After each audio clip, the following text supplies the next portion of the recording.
let's talk TV shows. We've covered essential films that everyone wanting an education in sapphic cinema should watch in the first part of this series. Link in the title cards if you've missed those. Now let's turn to TV and look at notable TV episodes and TV series with sapphic representation that I think everyone should check out. Before TV shows introduced regular sapphic characters, there was the gay episode, and there are a few that I think that everyone should check out. The Golden Girls is a beloved classic comedy show and one that is popular with the LGBTQ community. One of the reasons for this is due to its willingness back in the wilderness of the 80s to trailblaze by touching on queer topics. It did this in the 1986 episode Isn't It Romantic, when Jean, Dorothy's friend, comes to stay after her partner Pat has died. The times being what they were, Dorothy let the rest of the household assume that Pat was a man as it seemed irrelevant. But when Jean finds herself attracted to Rose, it causes a light-hearted kerfuffle. Why this episode stands out is that the show doesn't pass judgment on Jean's sexuality and the jokes are joyfully non-homophobic. It's not an episode that dives into the queer experience by any means and honestly feels like it was made more for the straight audience than the gay one, but it's one of the first positive sapphic portrayals, if not the first, in television. If you happen to know of any positive portrayals that predates this, please let me know in the comments. While there are other woman love woman moments of note between 1986 and 1995 that I'll cover in my next video on the history of sapphic film and TV, the next piece of content that I think everyone should watch is from the Star Trek franchise.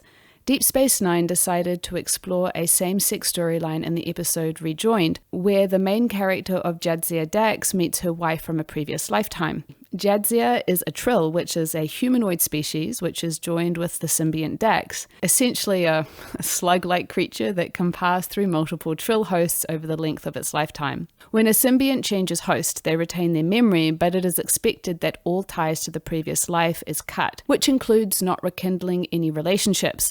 It is in fact deeply taboo and will result in excommunication from the Trill Society. However, when Dax's wife from a previous life, Dr. Lianna Khan, turns up on Deep Space Nine for work, all the emotions come flooding back for both of them so strongly that they can't ignore it. The parable for the gay experience is obvious in this sci-fi setup, even though them both being in a female body isn't mentioned. What makes this episode stand out is that while they had been lesbian kisses on TV before, this one wasn't just a peck on the lips, as you can see. Nor was it a sweepstakes stunt as was popular in the 90s for ratings. Also, I do enjoy a bit of Star Trek, as you may already know from my video essay on why Janeway and Seven make a logical couple on Star Trek Voyager. So I think it's essential viewing.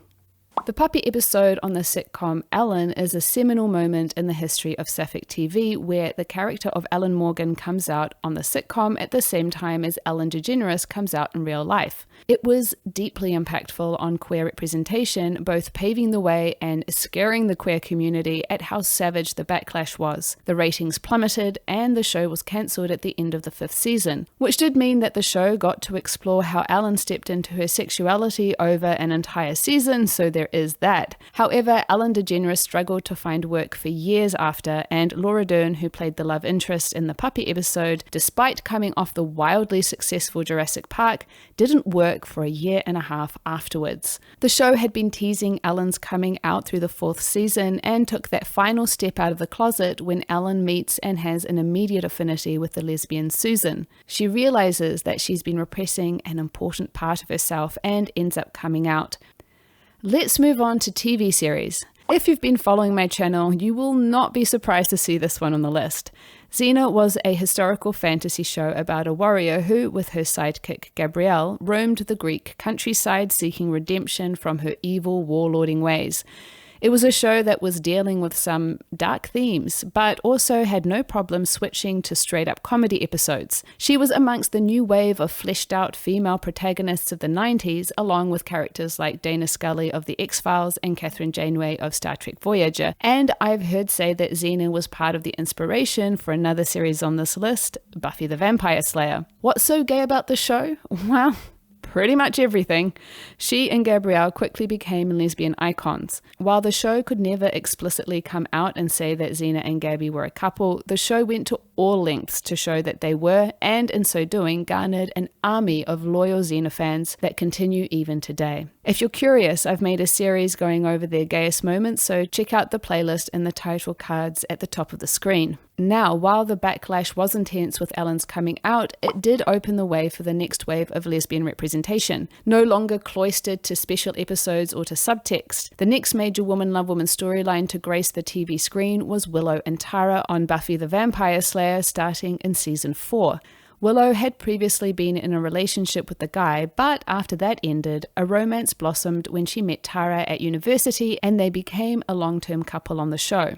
It offered an opportunity to see the two women meet and grow closer, unlike previous explicit representation where there was little to no build-up, which makes this groundbreaking and garnered a lot of dedicated fans. It took a while for them to kiss, until season 5, and while sex was implied, the closest we got to one was a euphemistic musical number. The ending was pretty traumatic for the couple in season 6, playing into all the worst tropes, but it still deserves a spot on this list for trailblazing the way it did. And then came the L word in all its sapphic glory, following the lives of a close-knit group of lady-loving ladies in LA. It was unabashed, blazing through all the tentative censored stories that had come before. It depicted a queer reality that was both affirming and aspirational, with no cares for how a straight homophobic audience would react. It centered queer lives and was clearly made for queer women, rather than it being about educating conservative audiences, or the story being muzzled by fears of reactions from conservative audiences.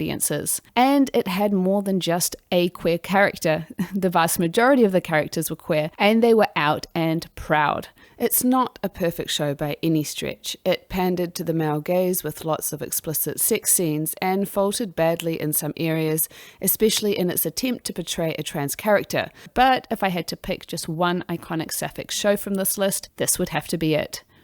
I debated on which to go with, South of Nowhere or Sugar Rush. They both came out at the same time, both with teen protagonists who are dealing with their sexuality and being in love with their best friends. In the end, I think both are important shows. I know South of Nowhere had a huge impact on the teens of the 2000s era, and I know Spashly was a major ship. I was surprised at how unabashedly they dealt with Spencer's coming out journey, which was a first from the teen perspective, and therefore a milestone in sapphic TV. What I liked less was the OCCW vibe where everyone is gorgeous and teens interact like mini adults. Also, they were clearly censored once they got together, and the show kinda lost me with its constant on and off again drama. Sugar Rush was a more offbeat show, which ultimately was more my vibe. I thought it did a better job at capturing the emotional world of the teenager, the feelings of first love, and the general messiness of figuring out who you are. It also let Kim have sexual desire, and while it wasn't much more explicit than South of Nowhere, I didn't feel like they were being censored in the same way. It also centered Kim completely. This was not an ensemble cast with multiple other storylines going on. Sugar Rush had a single sapphic protagonist, which means the entire show was about her, which I appreciated. I could have nominated Beth from the soap Brookside as the first major lesbian storyline on a soap in 1994, or Bianca Montgomery from All My Children, but for a few reasons, Otalia gets my vote. One of them is entirely biased. It was my first sapphic ship, but also because as a storyline, this pairing holds up. It had its issues with intense censorship that prevented a proper romantic kiss, some frankly annoying story elements, especially near the end, but it also spent 2 years carefully developing this love story in a way that felt so genuine. There is nothing rushed about how these two got together and gave the best enemies to lover storyline I've ever seen. The chemistry was so on point and the acting from the two ladies was superb. And the best thing is that the channel Flying Witch has been collating the entire storyline from the start in a few long videos for easy viewing. If you want to skip most of the lead up, start with part 2. There is still at least one more part to be uploaded to complete the storyline, but you can already catch the first 17 hours of this epic love story there, and if you get through that and are hungry for the rest, there are playlists available on YouTube. One of TV's most popular and longest running TV shows, Grey's Anatomy, introduced the character of Arizona Robbins, an out lesbian who started a romance in season 5 with Callie Torres, an established character. It dealt with issues like Callie coming out as bisexual through to marriage, a car crash, an amputated limb, and having a child together, and was one of the most visible long-term sapphic couples on network TV at the time until their breakup in season 11. It's one of those shows that helped normalize the presence of queerness on screen because it was watched by so many people, unlike more obscure shows like The L Word, which is renowned within the community but not necessarily outside of it. It was a very popular ship with the Woman Love Woman fandom. The relationship got pretty messy near the end, but it's still an important couple in queer representation. Something else that was super messy was GLEE. It didn't start out with any sapphic characters, but did drop a few hints that Santana and Brittany might be hooking up.